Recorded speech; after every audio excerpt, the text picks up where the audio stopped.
around the idea of going paperless? Are you considering a document management solution? Maybe you just want to ask some questions, but don't want to be bombarded by aggressive salespeople. Give us a call. We'll be happy to answer your questions and show you how you can save money with our award-winning copiers and printers and our amazing service team. Who, in case you didn't know, will be there in 4 hours or less to service your machine guaranteed, and we have a 97% first-time fix rate. Check us out at deximaging.com or give us a call. In Ocala, dial 352-433-4090.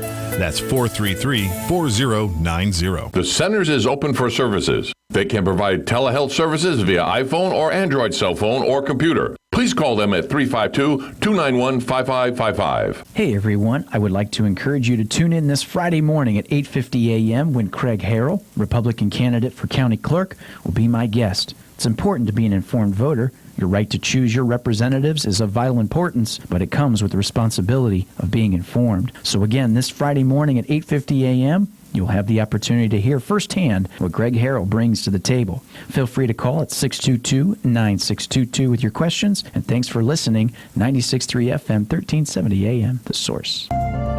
Hi, this is JP from Penn Flooring here in Ocala. I would like to invite you to come in and visit our spacious showroom where we have solutions for every style and budget. From wall-to-wall carpet to hardwood floors and tiles, we have an unsurpassed selection of flooring. At Penn Flooring, we've provided quality customer service with a family touch for over 25 years. Visit our website at pennflooring.com or come by our showroom, 1201 Southwest 17th Street, just over the bridge. Penn Flooring, quality customer service with a family touch.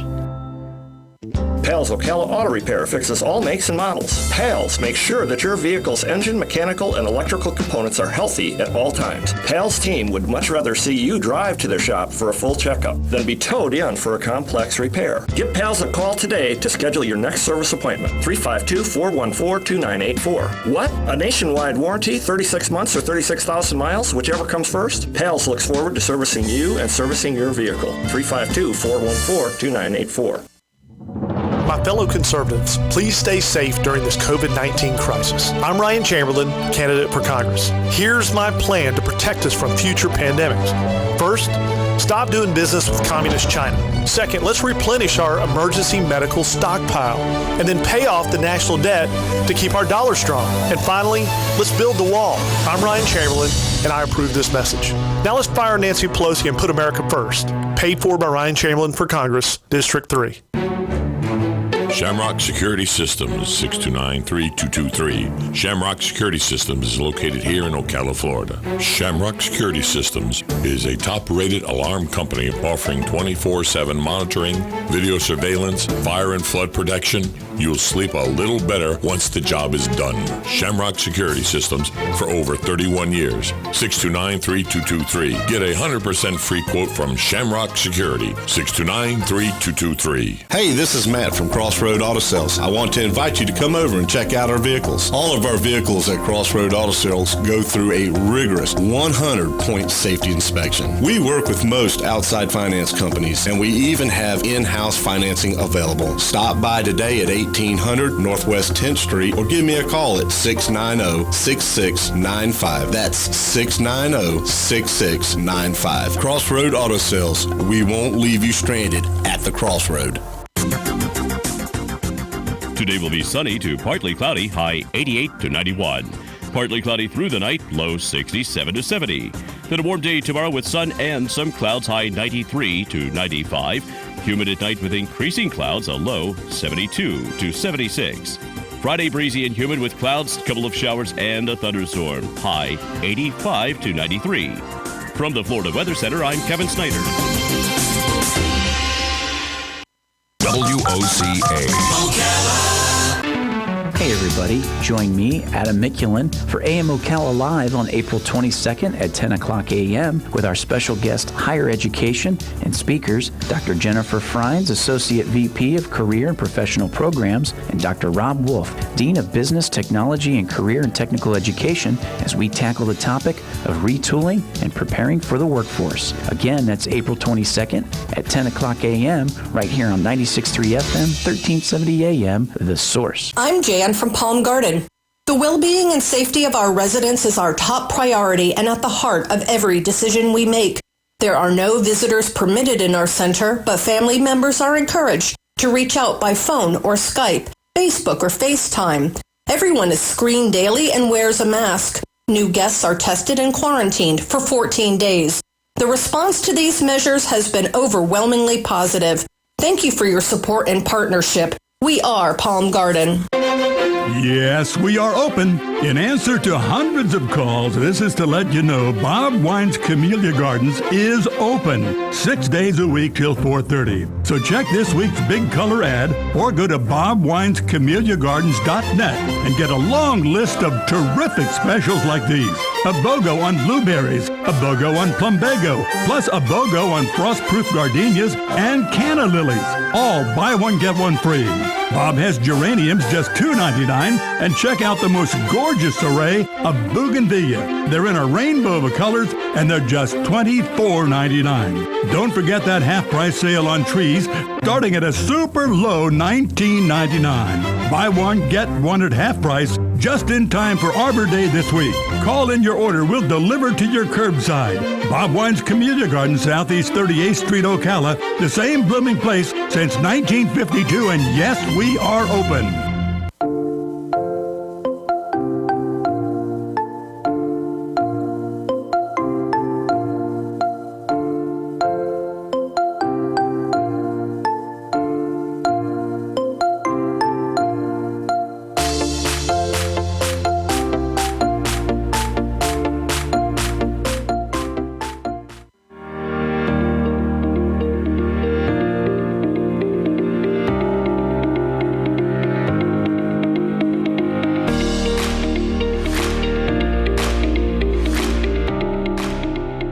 Broadcasting from the Paddock Mall Studios, this is WOCA, Ocala, Gainesville, The Villages, 1370 AM, 96.3 FM, The Source.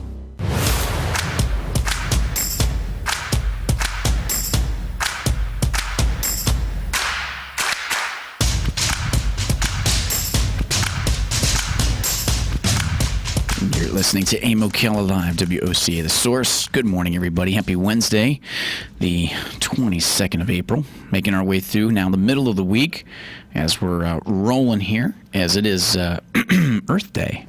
As it is Earth Day today. And with that, it's time for news bits of news that you can chew. As we mentioned, I'm going to bring it up again here as some news that come out of South Los Angeles this morning, Southland. It says that a magnitude 3.7 earthquake that struck underneath South Los Angeles just after midnight caused a lot of light shaking across the Los Angeles basin as the earthquake occurred at 12:03 a.m. this Wednesday, as it felt in South L.A., Inglewood, Culver City, Playa Vista, and Los Angeles Airport, according to the U.S. Geological Survey. Now, what's important to mention about this is just the fact that, yeah, earthquakes happen out there a lot, but this one in particular being near the heart or the artery of where Los Angeles is, as the earthquake occurred in the vicinity of the Newport-Inglewood Fault Zone. The Newport-Inglewood Fault Zone has long been considered one of California's top seismic danger zones because of how it runs under some of the region's most densely populated areas, as the Newport-Inglewood Fault was responsible for the deadliest earthquake in modern history of Southern California, as the magnitude 6.4 Long Beach earthquake of 1933 killed about 120 people. The fault is known to connect with the Rose Canyon Fault system that runs into San Diego. Scientists believe earthquakes as large as 6.8 7.5 have struck the Newport-Inglewood Rose Canyon Fault system, which stretches from the border of Beverly Hills and Los Angeles through Long Beach and Orange County coast down to San Diego. Now, in the past 10 days, there have been 2 earthquakes of magnitudes of 3.0 or greater nearby, an average of 5 earthquakes with a magnitude between 3 and 4.0 occur per year in the Los Angeles area, according to a recent 3-year data. But for this to be almost in the heart of the downtown is a little bit tough. It says the earthquake occurred at a depth of 7.4 miles. And it says, did you feel this? They could. It's the first version of the story that come out was then updated with more information that they had found, which is kind of crazy nonetheless. And we got a caller. Good morning, WOCA. You're on the air. Good morning. Good morning.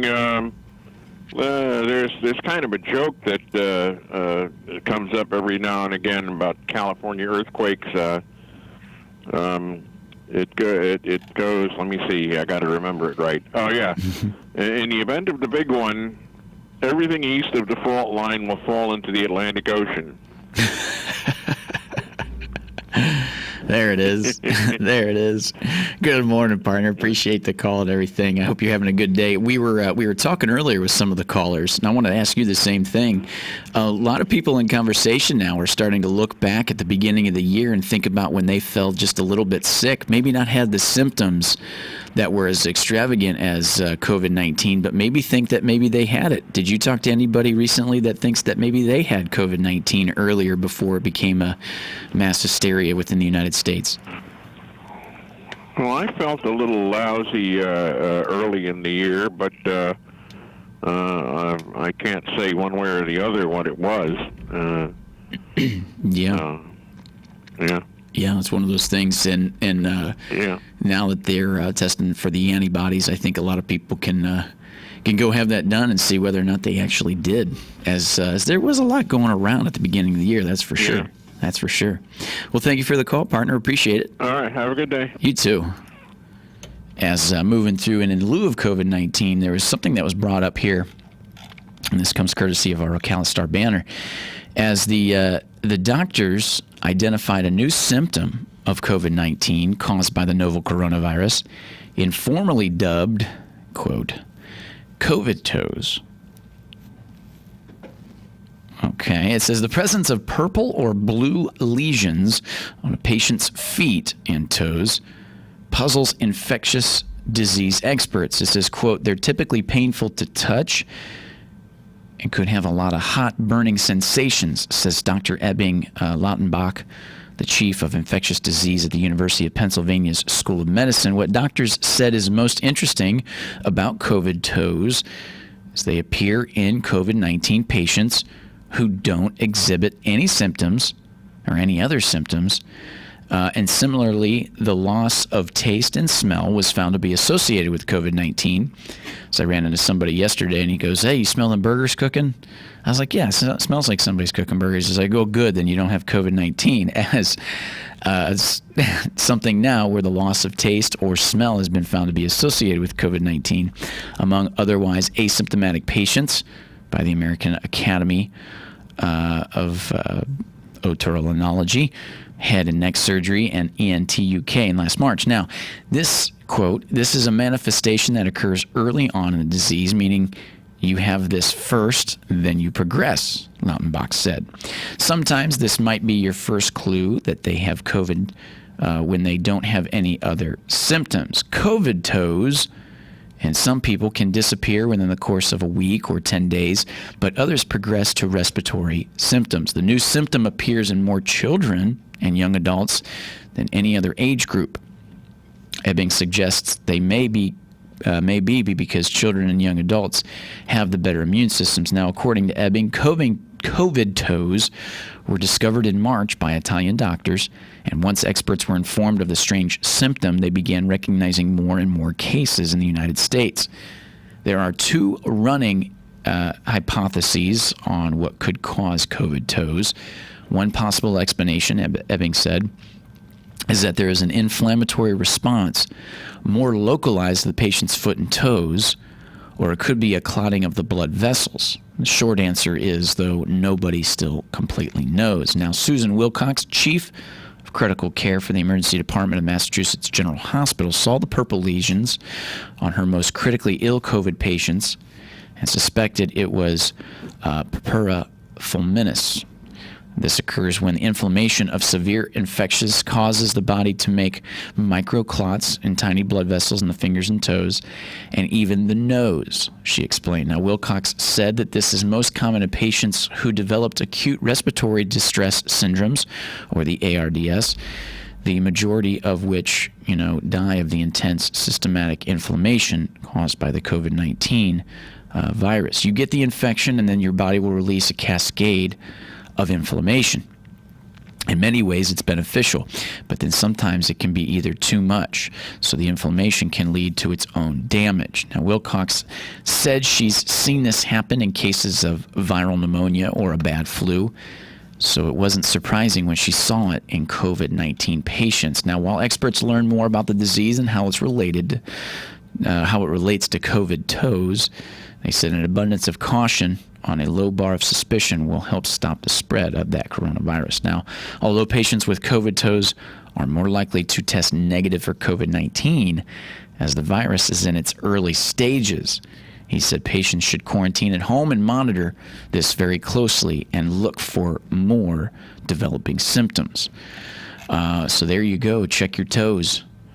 Check your toes, your loss of taste or sense of smell. And it could be a precursor identifier of early stages of what could be COVID-19. That's kind of crazy nonetheless. As we were moving through a little bit with the weather, as storm season 2020, another forecast predicts an active season, but this one goes even further. It says the storm season 2020, it says it was a warm winter, and that's bad news for the hurricane season. The third major forecast for the upcoming season is now out, as this was posted just a couple days ago, and it's even more bullish than the previous two, which were mentioned last week. A third leading forecast is calling for an active hurricane season, with a torrid Gulf of Mexico helping stoke the storms. I mentioned yesterday when we had Carol Ann Baldwin in the studio that one report of an article coming up from the National Weather Service was talking about the amount of temperature increase within the Gulf of Mexico being a little bit abnormally high this time of year, which leads to the potential for a stronger hurricane season. The hiatus of a robust winter cold fronts oozing out of the Arctic allowed Gulf of Mexico water to warm up as much as 4 degrees above normal, said Todd Crawford, a senior meteorologist with the Weather Channel, which released its hurricane forecast on Thursday. Its prediction for the season that begins on June 1st includes 18 named storms, 9 hurricanes, and 4 major hurricanes of Category 3 or higher as the expectation for the prediction. That's more bullish than the Colorado State University, which called for an idea of 16 named storms, and only the 5th time in 26 years has the Colorado State University predicted at least 16 named storms. It's also at the high end of the AccuWeather's seasonal forecast between 14 and 18 named storms. Now, an average storm season has about a dozen named storms, 6 hurricanes, and then 3 majors. Crawford said that the Weather Channel considering upping the storm numbers even higher, considering now the sultry waters near Florida, of the Gulf of Mexico, Caribbean, and parts of the Atlantic may update them next month as the season gets even closer. It says the wild card is if we get a La Nina or not, Crawford said. There is still a lot of uncertainty, but the ocean temperatures are a slam dunk. It's going to be very, very warm. Much of the Gulf of Mexico is about 4 degrees warmer than normal, while the tropical Atlantic temperatures are 1.5 to 3 degrees above normal, and that's the other alarming thing. Not just the Gulf of Mexico, but the expectations of the Atlantic, as they're more warm now than they have been in recent years. If you look at the temperature anomalies across the entire globe, the anomalies are highest in the Gulf of Mexico, and that's really spectacular, said Crawford, adding the climate change is contributing to the increase in the ocean temperatures, and that's something we've seen before. Now, January through March, temperatures along the Gulf Coast from Texas through Florida were all much above average, with Florida seeing its hottest first 3 months of the year on record.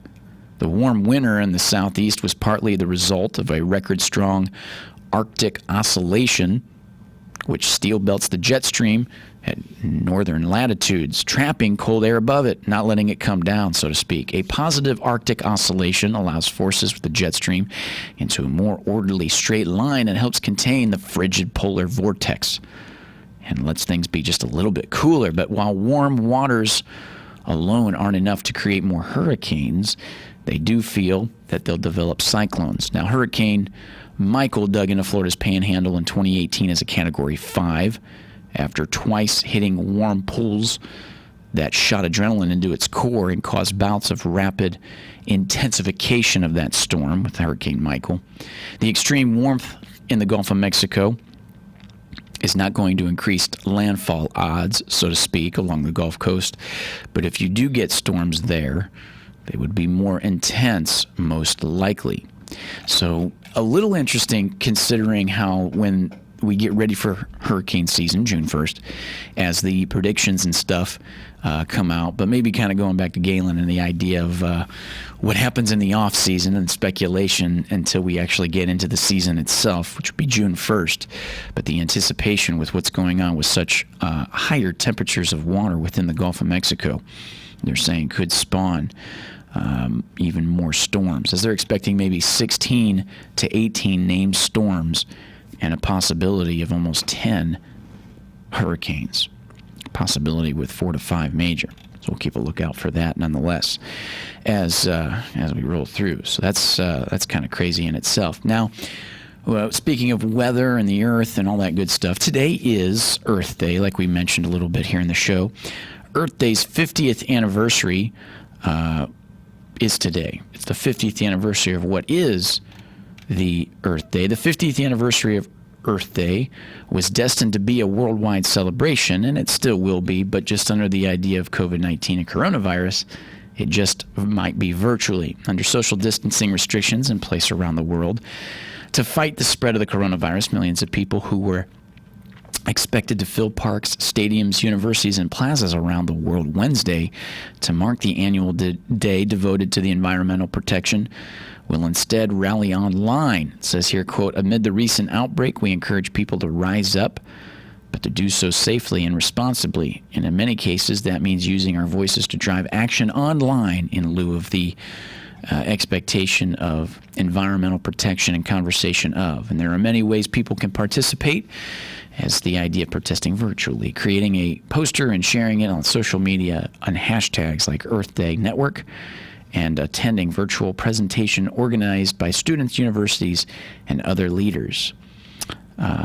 So there you go. So, and then with that, they do offer some interesting little children activities in lieu of Earth Day. I know the big part of Earth Day is what they've been advertising with Disney Plus, as Disney usually has some kind of Earth Day movie that comes to theaters for the day, as they've been talking a lot about the streaming stuff nonetheless, which is going to be on the Disney Plus, which might be worth taking a look at tonight. When we were talking with Galen there, just a kind of news that still encompasses Florida, if you will, for those who don't know, as we're making our way here towards the top of the 9 o'clock hour.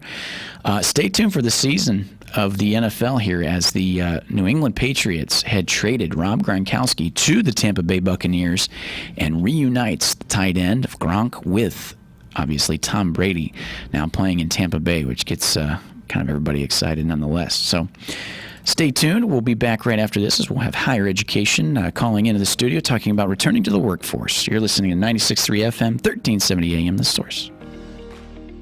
News. I'm Chris Foster. Because of layoffs caused by the coronavirus outbreak, President Trump says he'll sign an executive order today